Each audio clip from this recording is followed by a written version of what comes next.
Hello students. पिछले class में मैंने आपको लिगेंड्स के बारे में पढ़ाया था।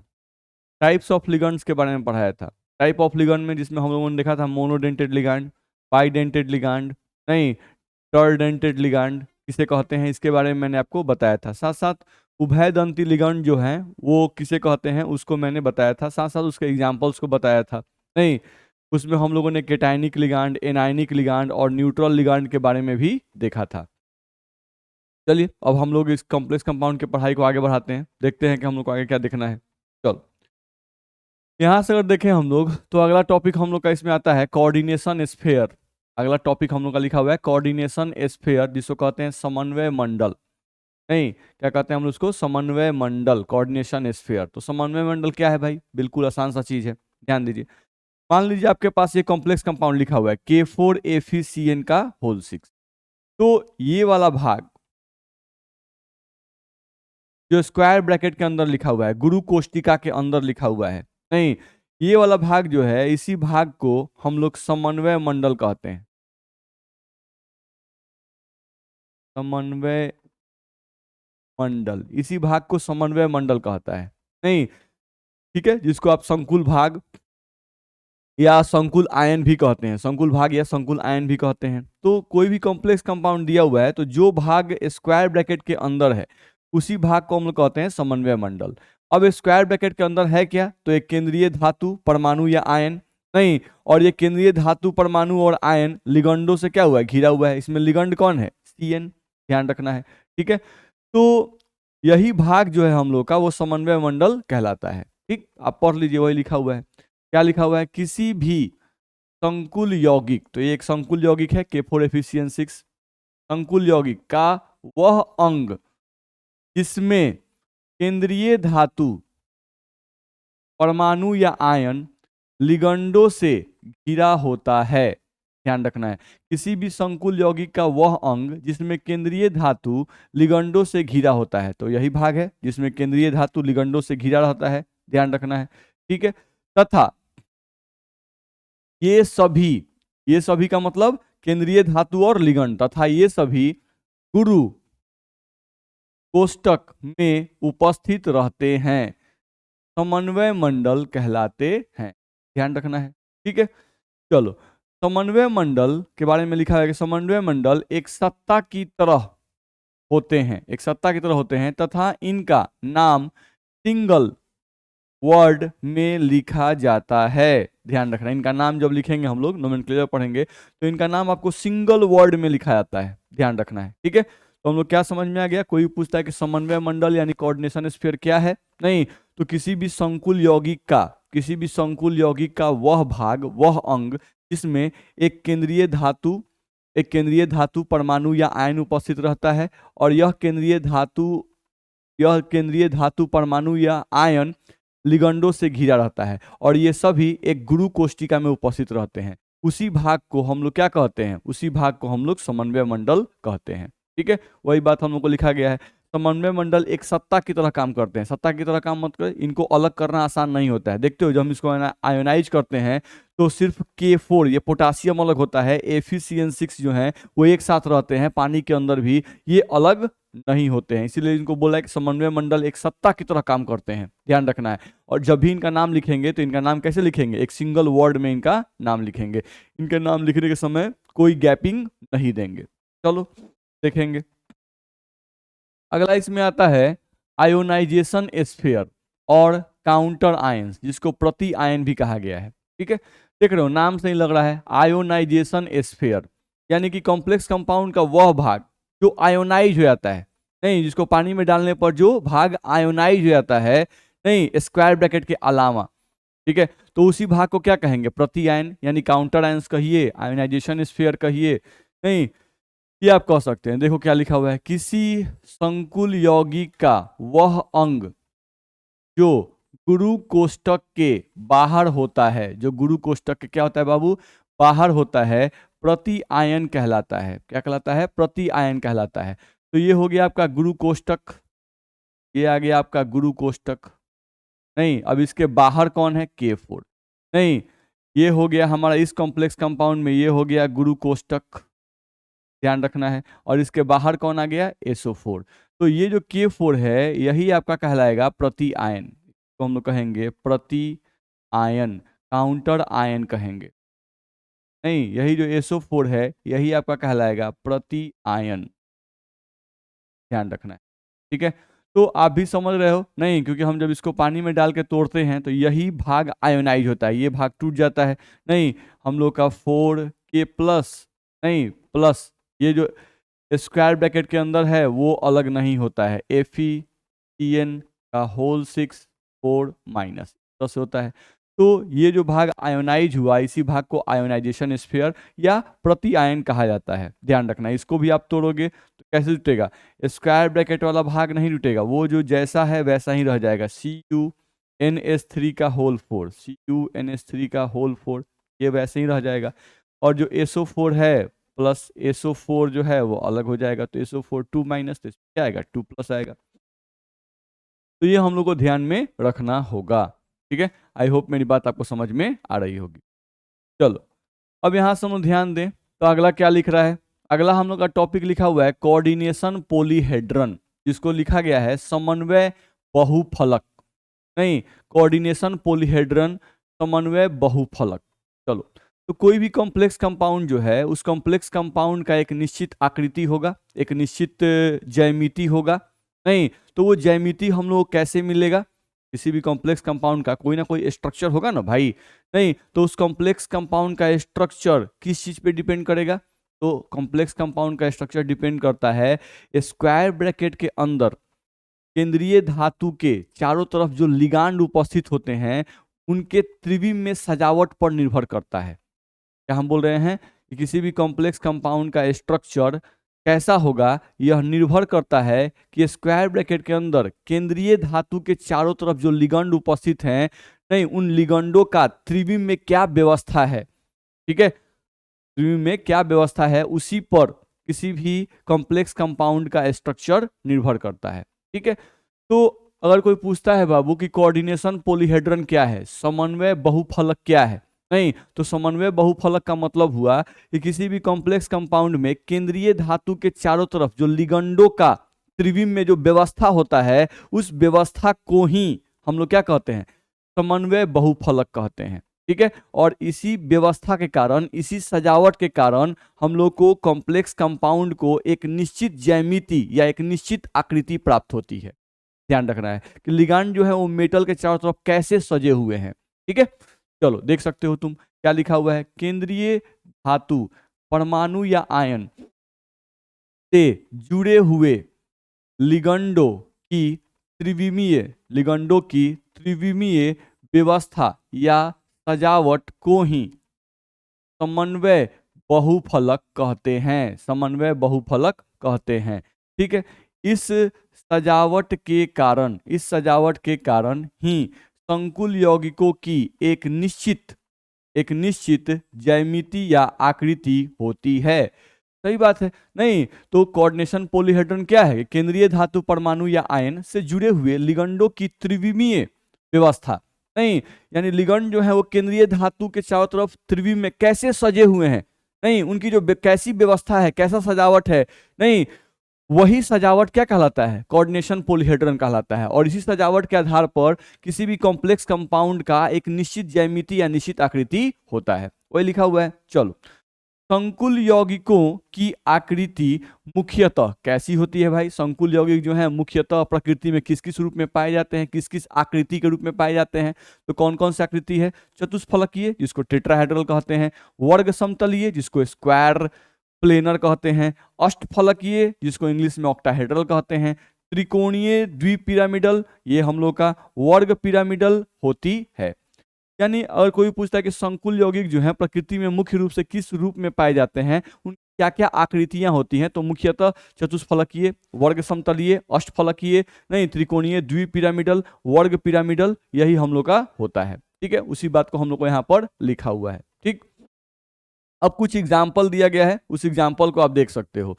जैसे यहाँ पर लिखा हुआ है PtCl4 पे 2-, तो ये जो PtCl4 पे 2- है, इसका आकृति क्या लिखा हुआ है, वर्ग समतलीय। नहीं तो हम लोग पढ़ेंगे वर्ग समतलीय क्या है, नहीं, कैसे इसका स्ट्रक्चर वर्ग समतलीय होता है वो पढ़ेंगे। फिलहाल के लिए दिया कि PtCl4 पे 2- एक ऐसा कॉम्प्लेक्स कंपाउंड है, नहीं, या कॉम्प्लेक्स पार्ट है जिसका स्ट्रक्चर कैसा है, वर्ग समतलीय। तो वर्ग समतलीय कैसे बनता है आप जानते होंगे, देखो हम बना के दिखाते हैं। साफ साफ है, वर्ग बना देना है, Pt लिख लो, नहीं इधर से एक Cl लिख लो, इधर एक Cl लिख लो, इधर एक Cl लिख लो, और इधर एक Cl हम लिख दिया, इसको डॉट डॉट से अटैच कर दो।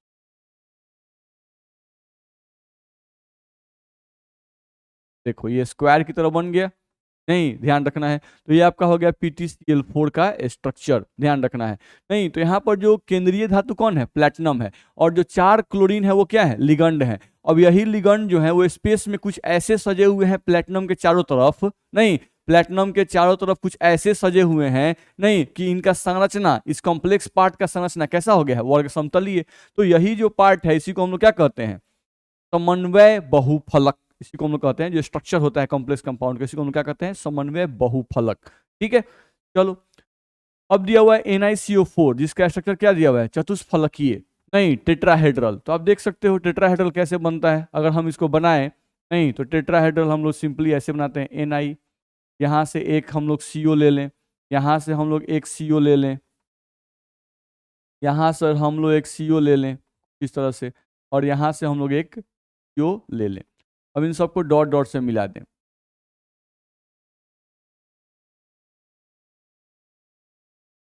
ध्यान रखना है।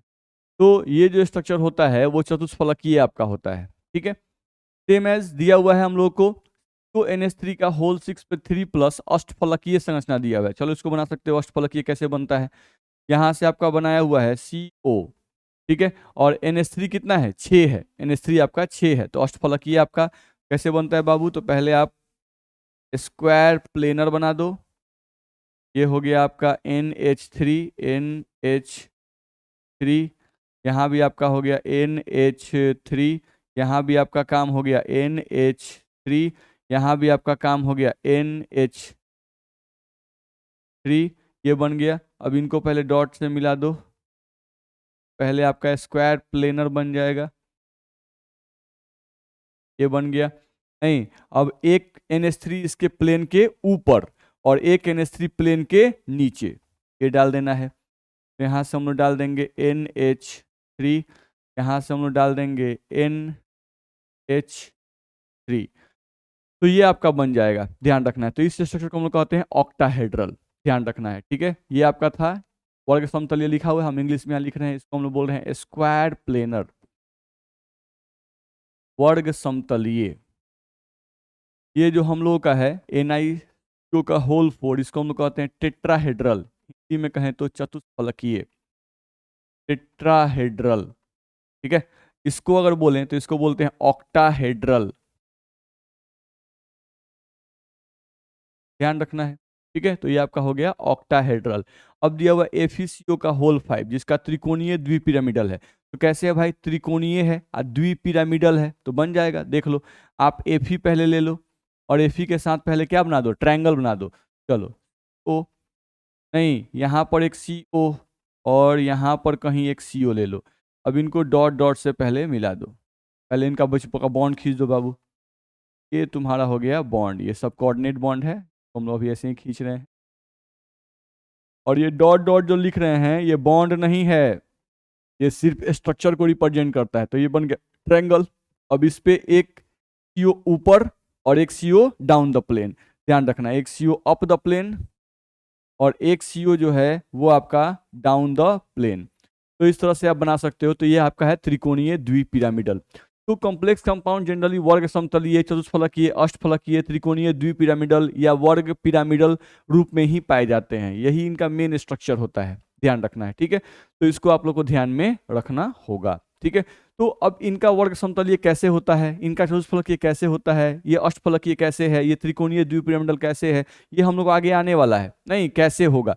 लेकिन फिलहाल के लिए स्ट्रक्चर आपके दिमाग में होना चाहिए कि कोई बोल दिया कि चतुष्फलकीय बनाइए तो बनाने आना चाहिए, स्क्वायर प्लेनर बनाइए तो बनाने आना चाहिए, कोई बोल दिया कि भाई ऑक्टाहेड्रल बनाओ तो बनाने आना चाहिए, कोई बोल दिया कि भाई त्रिकोणीय द्विपिरामिडल बनाओ तो आपको आना चाहिए। ठीक है, अब इनका ये स्ट्रक्चर कैसे होता है वो तो हम लोग हाइब्रिडाइजेशन जब पढ़ेंगे, संकरण जब पढ़ेंगे उस समय मिलेगा हम लोग को। ठीक है, चलो आगे बढ़ते हैं। यहां से देखा जाए तो हम लोग को अगला टॉपिक दिया है इसमें कोऑर्डिनेशन नंबर, जिसको कह रहा है उप सहसंयोजन संख्या। कोऑर्डिनेशन नंबर जिसको कहते हैं उप सहसंयोजन संख्या। ये ध्यान रखना है कि ये जो पॉइंट है आपका ये इंपॉर्टेंट होता है पीवीआई है, क्योंकि ऑब्जेक्टिव में इसमें जो है हर साल आपके बोर्ड के एग्जाम में इससे क्वेश्चन पूछा जाता है, ध्यान रखना है। ऑब्जेक्टिव में इससे क्वेश्चन रहता है नहीं, सब्जेक्टिव में भी क्वेश्चन रह सकता है, ध्यान रखना है, लेकिन इससे क्वेश्चन रहता है, इसलिए मैंने बोला कि ये इंपॉर्टेंट है आपका। चलो, अब कोऑर्डिनेशन नंबर क्या करेगा, कोई कॉम्प्लेक्स कंपाउंड दे देगा, कोई कॉम्प्लेक्स कंपाउंड दे देगा और बोलेगा कि इसमें केंद्रीय धातु का कोऑर्डिनेशन नंबर निकालो या इस कॉम्प्लेक्स कंपाउंड का कोऑर्डिनेशन नंबर निकालो। ठीक है, तो कोऑर्डिनेशन नंबर निकालना बिल्कुल ही आसान है। ठीक है, कोऑर्डिनेशन नंबर निकालने के लिए आपको बस ये पहचानना होगा कि हमको जो स्क्वायर ब्रैकेट दिया हुआ है उस स्क्वायर ब्रैकेट में जो केंद्रीय धातु है और केंद्रीय धातु के साथ जो लिगंड लगा हुआ है, केंद्रीय धातु के साथ जो लिगंड लगा हुआ है, यह लिगंड नहीं हम लोगों का मोनोडेंटेड है, बाइडेंटेड है कि ट्राइडेंटेड है, ये आपको पहचानने आना चाहिए। तो हम लोग पीछे लिगांड के बारे में पढ़ चुके हैं, मोनोडेंटेड, बाइडेंटेड, ट्राइडेंटेड लिगांड के बारे में पढ़ चुके हैं। नहीं तो आपको ये बस पता रहेगा तो ये हम लोग का निकल जाएगा, ध्यान रखना है। ठीक है, चलो, कोऑर्डिनेशन नंबर निकालने के लिए क्या करना होता है, हम लोग को सिर्फ ये चेक करना होता है कि केंद्रीय धातु के साथ ये जो लिगंड उपस्थित हैं वो कितने कोऑर्डिनेट बॉन्ड बना सकते हैं। नहीं, number of coordinate bond formed by ligand, नहीं विथ सेंट्रल मेटल एटम और आयन, ध्यान रखना है। ठीक है, हम लोग को देखना है कि यहां पर केंद्रीय धातु के साथ कितने, केंद्रीय धातु के साथ कितने कोऑर्डिनेट बॉन्ड का फॉर्मेशन किया है लिगंडों ने, उन कोऑर्डिनेट बॉन्ड की संख्या को गिन लो, वही आपका कोऑर्डिनेशन नंबर कहलाएगा। ठीक है, आप देख सकते हो क्या लिखा हुआ है, केंद्रीय धातु परमाणु या आयन तथा लिगंड के बीच उपस्थित, लिगंड के बीच उपस्थित उप सहसंयोजन बंधनों की संख्या को ही उप सहसंयोजन संख्या कहते हैं, ध्यान रखना है। ठीक है, ये बोल रहा है केंद्रीय धातु परमाणु या आयन तथा लिगंड के बीच उपस्थित उप सहसंयोजन बंधनों की संख्या, देख लो यही हमारा इंपॉर्टेंट है, उप सहसंयोजन बंधनों की संख्या को ही उप सहसंयोजन संख्या कहते हैं। ठीक है, अब इसमें देखो हम लोग को बहुत आसान होता है, अगर इस कॉम्प्लेक्स कंपाउंड का कोई बोलता है कि बाबू इसका कोऑर्डिनेशन नंबर बताओ, तो क्या करना है, हमको देखना है कि CN जो है ये कैसा लिगांड है, तो CN जो है वो मोनोडेंटेड लिगांड है। ये कैसा लिगांड है, ये आपका मोनोडेंटेड लिगांड है, मोनोडेंटेड। तो आपको पता है अगर ये मोनोडेंटेड लिगंड है तो ये एक CN एक कोऑर्डिनेट बॉन्ड बनाएगा, तो 6 गो CN जो है वो Fe के साथ 6 कोऑर्डिनेट बॉन्ड बनाएगा, तो कोऑर्डिनेशन नंबर कितना होगा, 6, ध्यान रखना है। चलो, यहाँ पर NH3, इसीलिए मैंने बोल रहा हूँ पीछे वाला आपका क्लियर होना चाहिए तभी ये बनेगा, नहीं तो नहीं बनेगा, ध्यान रखना है, ये सब हम लोग पढ़ा चुके हैं। अब NH3 तो आप पीछे देखिए टाइप्स ऑफ लिगांड मैंने पढ़ाया है, नहीं NH3 जो है ये आपका क्या है, ये भी आपका मोनोडेंटेड लिगांड है, मोनोडेंटेड लिगांड है।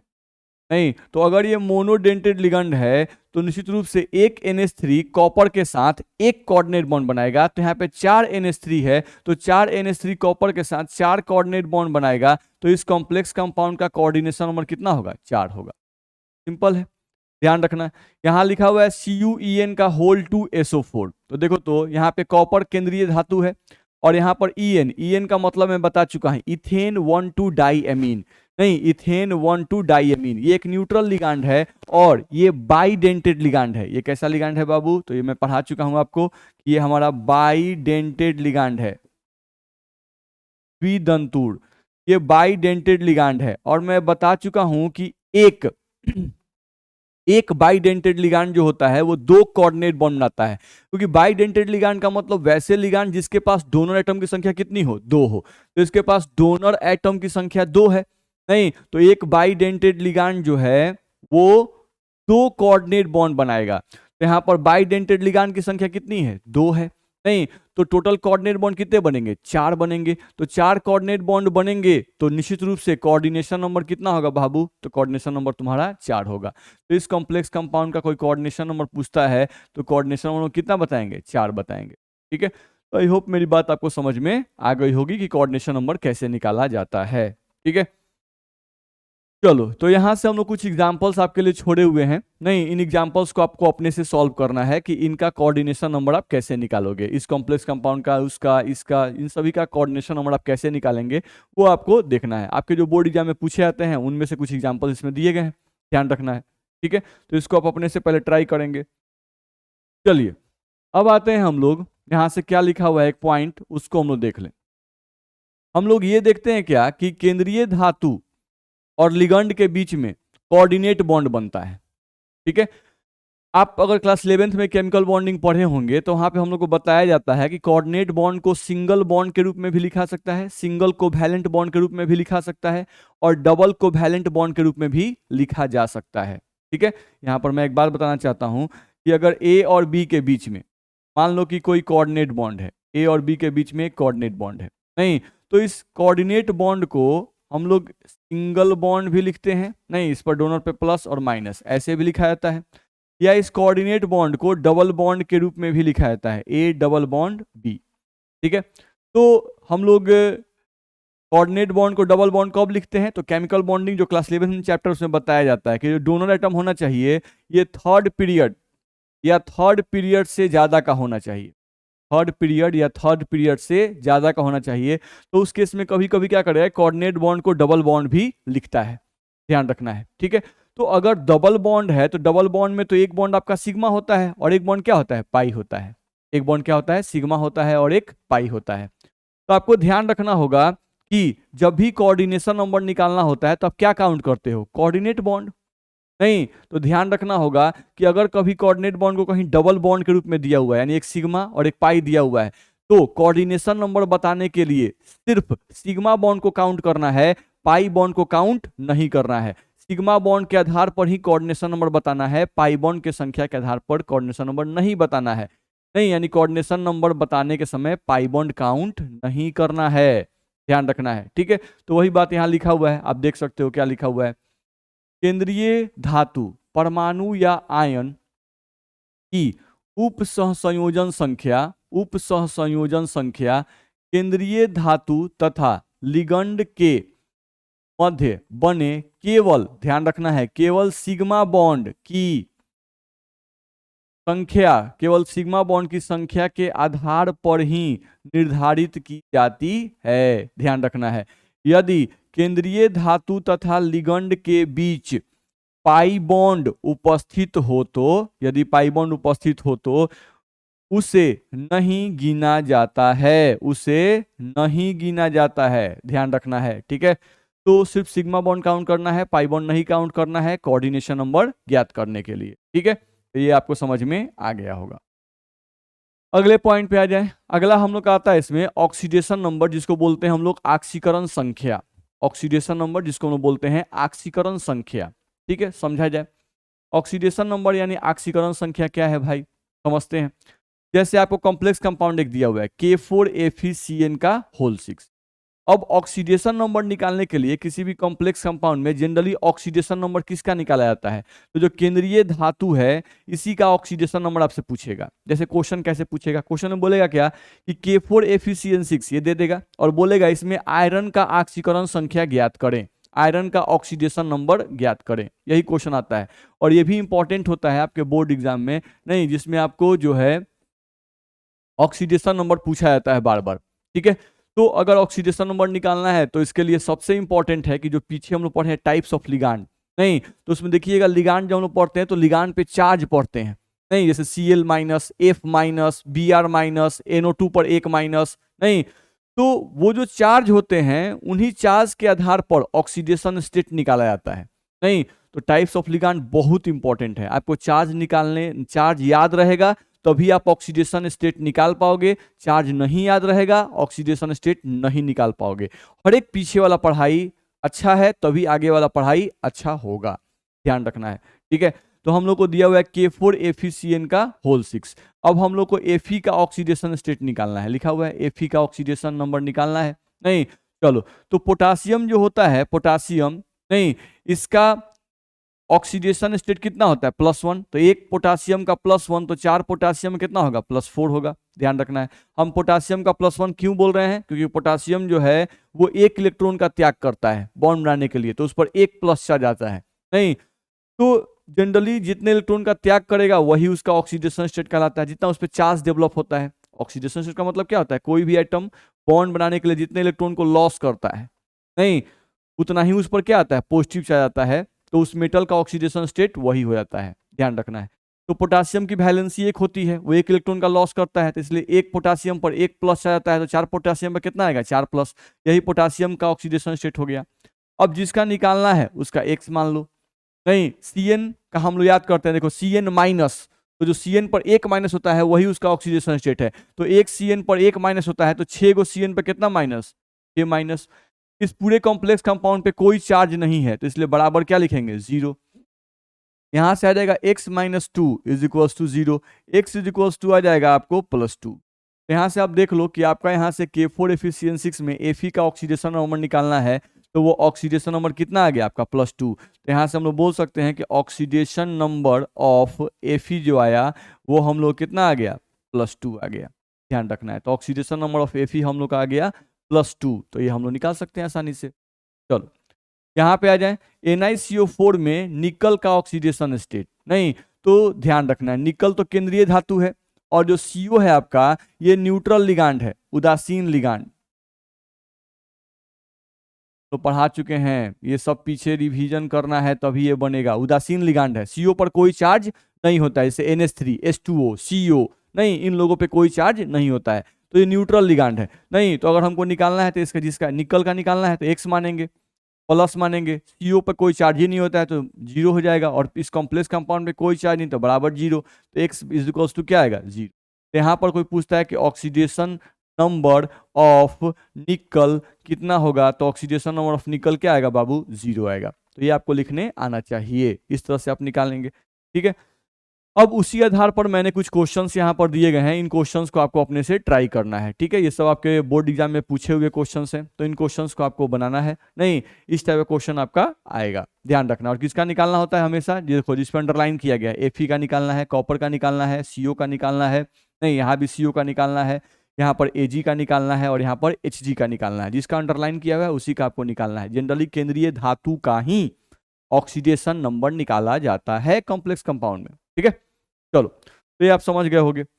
अब यहां से हम लोग आगे आ जाएं, देखो तो अगला हम लोग का इसमें टॉपिक लिखा हुआ है होमोलेप्टिक कॉम्प्लेक्सेस, नहीं होमोलेप्टिक कॉम्प्लेक्सेस। अच्छा ऑक्सीडेशन स्टेट में एक दो और एग्जांपल कर देते हैं, नहीं ताकि आपका मन रह जाए। जैसे मान लीजिए हम लोग पांचवा ही यहाँ बनाते हैं, तो सोडियम का +1 होता है, सिल्वर का x होता है, Cn का भी देखे थे -1, तो 2 गो है तो कितना होगा -2, बराबर में क्या लिखेंगे 0, ये हम लोग ले सकते हैं, ठीक है। तो यहाँ से हम लोग क्या आ जाएगा x, और ये 2 में से गया -1 बराबर 0, तो x इज इक्वल टू क्या आ जाएगा +1। तो यहाँ पर सिल्वर का अगर कोई पूछता है कि ऑक्सीडेशन नंबर ऑफ सिल्वर बताओ, तो ऑक्सीडेशन नंबर ऑफ सिल्वर कितना आ जाएगा +1 आ जाएगा, ध्यान रखना है, ठीक है। सेम एज यहाँ पर आपको दिया हुआ है, इसका निकालना होता तो इसका x मान लो, NH3 का क्या मानते हैं 0, क्योंकि ये उदासीन है, न्यूट्रल मॉलिक्यूल, तो न्यूट्रल मॉलिक्यूल NH3 पर देख लें, ये न्यूट्रल लिगांड के रूप में लिखा गया है, इस पे कोई आवेश नहीं होता है इसलिए 0। और क्लोरीन पे -1 होता है, Cl-F-Br-, तो Cl पे -1, तो एगो है तो -1, और इस कॉम्प्लेक्स कंपाउंड पे 2 प्लस चार्ज लिखा है, तो बराबर में क्या लिखेंगे +2, ठीक है। कोई चार्ज नहीं होता तो क्या लिखते 0, ठीक है। तो यहाँ से हम लोग कहा गया x इज इक्वल्स टू, अब इस -1 को इधर भेजो तो 2 +2 पहले से है, +1 धरा जाएगा, तो x इज इक्वल्स टू क्या आ जाएगा +3 आ जाएगा। तो यहाँ से आप निकाल सकते हो कि ऑक्सीडेशन नंबर ऑफ वो जो आएगा वो आपको कितना आएगा, तो +3 आएगा। तो ये सब निकालने आना चाहिए, ये आपके ऑब्जेक्टिव में आता ही आता है, ध्यान रखना है, ठीक है। चलो अगले क्वेश्चन पे आ जाए, अगले क्वेश्चन नहीं अगले टॉपिक पे आ जाए। अगला टॉपिक लिखा हुआ है होमोलेप्टिक कॉम्प्लेक्स, जिसको हिंदी में कहते हैं होमोलेप्टिक संकुल। होमोलेप्टिक संकुल किसे कहते हैं भाई, देखा जाए तो क्या लिख रहा है कि मान लो आपका ये कॉम्प्लेक्स कंपाउंड दिया हुआ है, ठीक है, CONH3 का होल 6 3+। अब इसमें देखो तो ये तो केंद्रीय धातु है CO, और NH3 क्या है लिगेंड, तो इसमें लिगेंड एक ही टाइप का है ना, नहीं 6 लिगेंड जो है वो एक ही टाइप के हैं, सब कौन है NH3 है। तो यदि किसी कॉम्प्लेक्स कंपाउंड में जो कॉम्प्लेक्स पार्ट होता है उसमें उपस्थित जो लिगंड हो वो एक टाइप के हों, अलग अलग टाइप के नहीं हो, तो वो क्या कहलाएंगे? वैसे इस कॉम्प्लेक्स कंपाउंड को हम लोग क्या कहेंगे? Homoleptic complex. ध्यान रखना है। यहाँ देख लो FeCN का 6, तो यहाँ जो लिगंड है वो एक ही टाइप का है, वो सब कौन है? CN। तो एक ही टाइप का लिगंड अगर किसी कॉम्प्लेक्स कंपाउंड में प्रेजेंट है तो वैसे कॉम्प्लेक्स कंपाउंड को हम लोग क्या कहते हैं? Homoleptic complex. ठीक है, देख लो लिखा हुआ है, यदि किसी संकुल यौगिक में केंद्रीय धातु, परमाणु या आयन एक प्रकार, ध्यान रखो, एक प्रकार के लिगंडों से घिरा हुआ हो, ठीक है, तो ऐसे संकुल यौगिक को होमोलैप्टिक संकुल कहते हैं। ध्यान रखना है। तो क्या बोल रहा है इसमें? एक प्रकार, ध्यान रखना है। ठीक है, कितने प्रकार के लिगंड हो? अगर किसी कॉम्प्लेक्स कंपाउंड में कितने प्रकार के लिगंड हो? एक प्रकार के लिगंड से घिरा हुआ हो, तो वैसे कॉम्प्लेक्स कंपाउंड को हम लोग क्या कहेंगे? होमोलैप्टिक कॉम्प्लेक्स कंपाउंड कहेंगे। ठीक है, तो ये आपको समझ में आ गया होगा। ठीक है, अगले पॉइंट पे आ जाइए। अगला लिखा हुआ है हेट्रोलैप्टिक कॉम्प्लेक्स, नहीं हेट्रोलैप्टिक संकुल नहीं। आप बिल्कुल बहुत तेज हैं, आप बहुत बढ़िया समझते हैं कि हेट्रोलैप्टिक कॉम्प्लेक्स क्या होगा? एक ऐसा कॉम्प्लेक्स कंपाउंड जिसमें अलग अलग प्रकार के लिगंडों से केंद्रीय धातु घिरा हुआ हो, नहीं सभी लिगांड एक प्रकार के नहीं हो। जैसे एग्जांपल आप देख सकते हो, यहाँ पर आपका केंद्रीय धातु कौन है? कोबाल्ट। और NH3 एक टाइप का लिगांड हुआ, और एक टाइप का लिगांड कौन है? Cl2 है। क्योंकि स्क्वायर ब्रैकेट के अंदर केंद्रीय धातु के अलावा जो भी स्पेसीज होते हैं उन सबको क्या कहते हैं? लिगंड कहते हैं। तो ये हमारे लिगंड है। यहाँ पे NH3 का होल 4, ये Cl2, तो यहाँ पे दो टाइप के लिगंड आ गए। यहाँ देख लो, इसमें भी आपको दो टाइप के लिगंड आ गए, NH3 का होल 2 और NO2 का होल 2, तो टू टाइप्स ऑफ लिगंड आ गए, एक टाइप ऑफ लिगंड नहीं है। तो इनको हम लोग क्या कहेंगे? ये लोग हम लोग कहलाएंगे हेट्रो, ये जो है ये कहलाएगा आपका हेट्रोलैप्टिक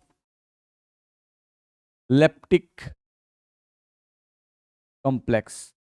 ये आपका कहलाएगा हेट्रोलैप्टिक कॉम्प्लेक्स, नहीं, और इसको भी कहेंगे हेट्रोलैप्टिक कॉम्प्लेक्स।